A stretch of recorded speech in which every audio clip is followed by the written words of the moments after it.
Hello guys, I'm back with another one. I'm sure some of you are much younger than I am, and um, I'm going to remind you of a movie.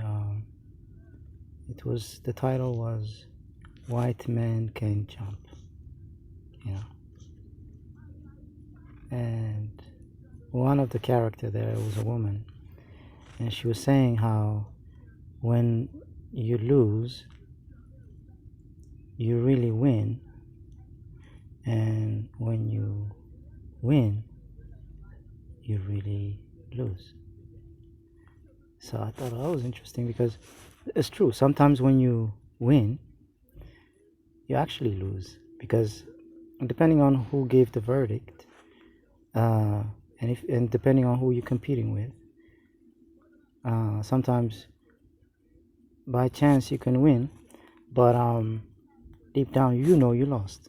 And they're like, oh, you're probably saying to yourself, thank God they didn't notice this or this mistake or that mistake, but they still grant me the victory, but really, I don't deserve it, you know. And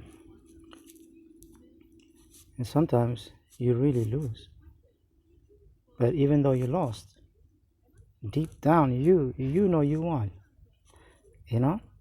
And you can see it like in some boxing fights where a guy beat the shit out of another one, and they still give the victory to the guy who got beat up, who is the champion, previous champion or whatever. And this new guy out of nowhere, he doesn't get the decision, you know.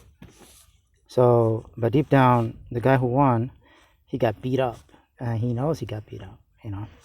But on paper, he's the winner. So what am I saying? I'm sorry.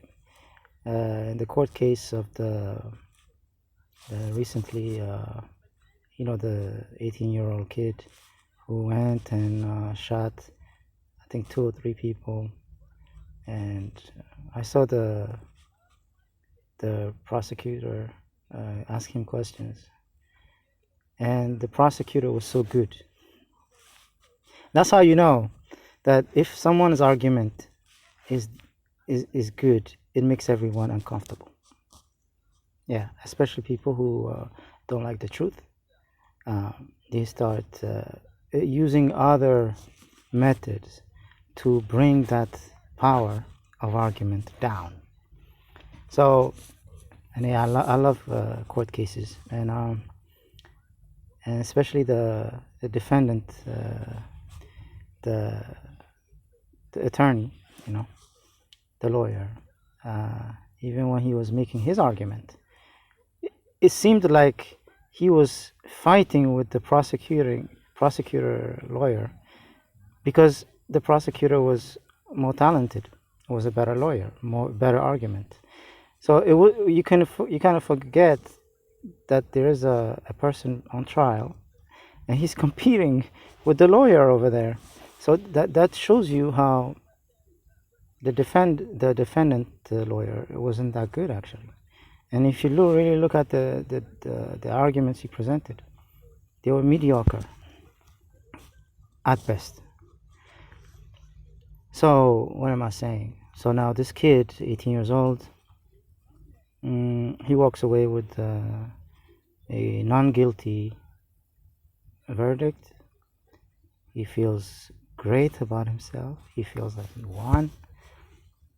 But deep down, he knows that very second he was granted victory, he lost. And from that second on until the day he dies, this is going to be in his conscience. That he lost. He really should pay for it, because he did take lives. The country he lives in, the justice system, has granted him innocence. But his inside, his soul, his conscience, his whatever you call it, is going to judge himself. He knows he was a coward. It wasn't like he protected a house or business and he was standing in front of it, or He was attacked while he was on his property. It wasn't a self-defense. He was surrounded by police. The police had cleared the area. So there's no way he was in danger of any kind. I mean, you listen to the. I'm not being biased or anything. I looked at the whole court case. The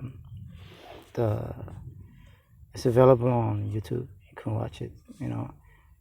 And you can tell there is no way that this guy could be innocent.